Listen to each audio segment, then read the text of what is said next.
Hi, I'm Chucky, and I'm your friend to the end.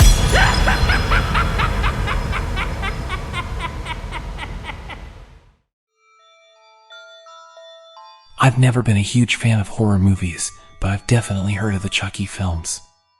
They were always those cheesy, fictional stories about a killer doll running around causing havoc.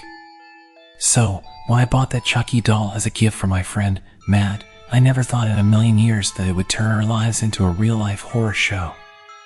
As Matt unwrapped the Chucky doll, excitement filled his eyes.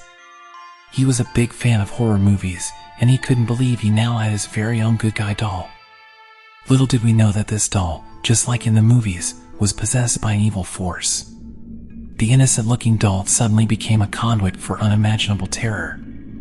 One night, I came home to find the apartment eerily quiet. I called out for Matt, but there was no response. The silence weighed heavy on my chest, and a sense of unease settled in the pit of my stomach. I searched the apartment, room by room, growing more anxious with every empty space I encountered. As I ventured into Matt's bedroom, my heart sank. The room was in disarray, as if a violent struggle had taken place. The walls were marked with scratches, and broken belongings were strewn across the floor. And there, in the center of the chaos, lay Matt's lifeless body, his eyes staring into nothingness. Shock and horror gripped me as I realized the unimaginable had happened. Chucky had taken Matt's life.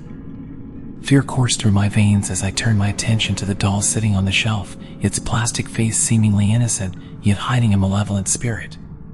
It was then that I understood the truth. The curse of Chucky had become a nightmarish reality. My mind raced with disbelief and terror, but I knew I had to gather my wits and find a way to survive. Chucky had proven himself to be a relentless and sadistic killer. I couldn't underestimate the doll's intelligence and cunning. It was like a demonic puppet, pulling the strings of its own murderous game. Every creak of the floorboards and whisper of the wind sent shivers down my spine. I became hyper-aware of the smallest movements, always on the lookout for the doll's next attack. I barricaded doors, checked every hiding place, and kept a weapon close at hand. But no matter how vigilant I was, Chucky seemed to always be one step ahead. Night after night, the torment continued. Chucky's laughter echoed through the halls, his voice taunting and malevolent. I could feel his presence lurking in the shadows, his eyes filled with sadistic glee. Sleep became a distant memory as I fought to stay awake, terrified that a moment of vulnerability would cost me my life.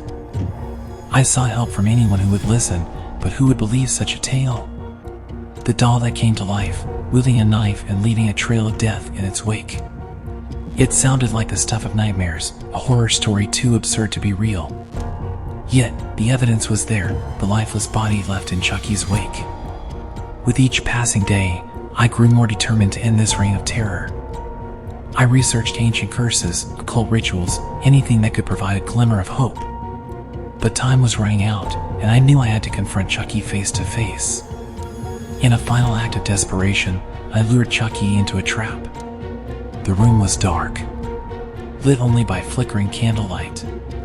As he approached, knife in hand, a surge of adrenaline coursed through my veins. I fought with every ounce of strength, my heart pounding in my chest. It was a battle of survival, a fight for my life against a demonic doll. With one final blow, I managed to disarm Chucky and gain the upper hand. But the fight wasn't over. I knew I had to destroy him once and for all. I gathered all my courage and took a deep breath as I held the doll in my hands, its evil gaze fixed upon me. With trembling hands, I uttered the words of a long-forgotten incantation, sealing Chucky's fate. The doll began to convulse, its plastic body contorting in agony. And then, with a blinding flash, it disintegrated into a pile of ashes. I collapsed to the floor, the weight of the ordeal finally catching up to me. The apartment was filled with silence once more. A deafening stillness that held the echoes of the horror we had endured. I mourned the loss of my friend and the innocence that had been stolen by a possessed doll. Sometimes, late at night, I find myself glancing at the empty space on the shelf where Chucky once stood.